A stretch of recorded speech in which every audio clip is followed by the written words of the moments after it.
Hey, what's up, you guys? Hello, parents of children, legal guardians, people who have smaller versions of people in their houses. Alright, so this is going to be another Parenting 101 video, and it's going to be focusing on the younger years.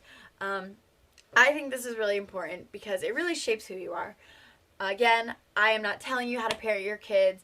I don't know what it's like to be a parent. Props to you for having little children in your house.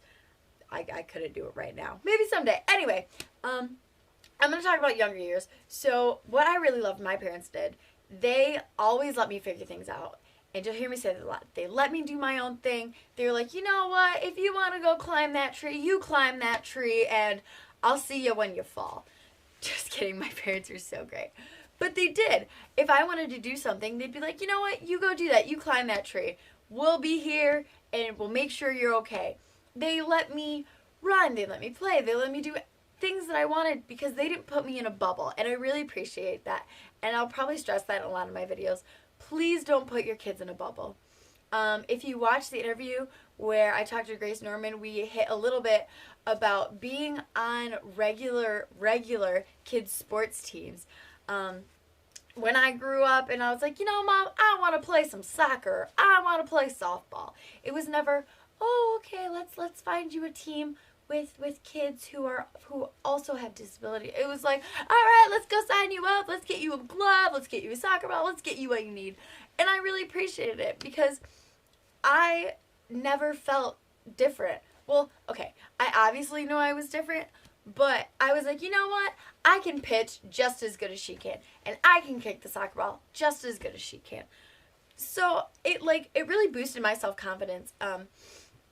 And I think Grace would also agree with me that being around normal, I think it's such a loose term, normal kids, gives you a challenge. It gives you something to strive because kids like myself who may not have an arm or a leg or another disability, we have an extra struggle. So if we can overcome that and become just as good as the other kids, that means we're better. Like if we didn't have a disability, we would easily be creaming these kids and wiping dirt with their faces. So I think that's pretty cool. Parents, also encourage your kids. Encourage the crap out of them. And I will also be saying this in every video. Encourage. Because my parents, again, always encouraged me to do what I loved. And my teachers too. They'd be like, okay, Mal, you want to do the monkey bars? Let's do it. I vividly remember in kindergarten, we got to go to the big kid playground because we weren't kindergartners anymore.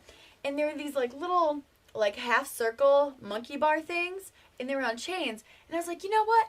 I want to do those. Fell on my face. I got dirt in my eyes. I was crying forever. And I went to my mom because she worked there, and she's like, well, you look fine. You're good. Go back to class. And I don't even think my mom neglected me. She did not. She was a great mom. But that's how she was. She was like, you know what? You tried. Also, another time, I know I talked about prosthetics. I don't like them, but I had them when I was little. I had a harness one, and so if I would reach out my arm, it would close. And I think it was in first grade. I wanted to do the monkey bars because all my other friends could do the monkey bars and I couldn't, and I was like, well, this is dumb. I'm going to do it. And I had my prosthetic on and I was going good. I was like, yeah, look at me go. And then I slipped. But I didn't fall because the prosthetic had gripped the monkey bar, and so I was just hanging off the monkey bar. And I was cool with the recess ladies because, Mom's a teacher, they know me, whatever. They are laughing at me. My friends are laughing at me. The recess aide walkie-talkies the office and is like, hey, can you send Mal's mom out here? So my mom comes out and she's laughing at me. She's like, oh my goodness, that's my child hanging from the monkey bars by her prosthetic. Pretty sure she took a picture. But all these teachers are laughing at me. And now that I'm grown up, I'm like, you know what? That's really funny because my mom wasn't like, please don't do the monkey bars. Please don't do anything. Please stay away from all things dangerous. She was like, you're fine. You do you. I'll laugh at you and everything will be good.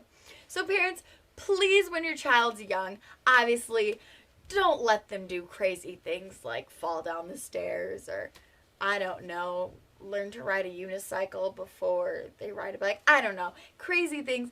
obviously help your child where they need help, but don't overprotect them, because I can say I am who I am today because my parents let me figure things out. They let me fall on my face on the playground. My mom left me on the monkey bars to hang.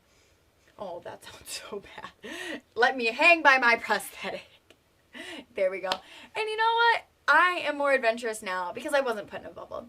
So please remember that as you're talking to kids. Again, I don't have kids. I don't understand the whole scope of parenting, but I do know that if my parents were to put me in a bubble, I wouldn't have this YouTube channel and I wouldn't be as confident as I am today with my arm. So that's something to think about. I will see you all later this week. Okay? Bye, guys, and have a great day with your kids.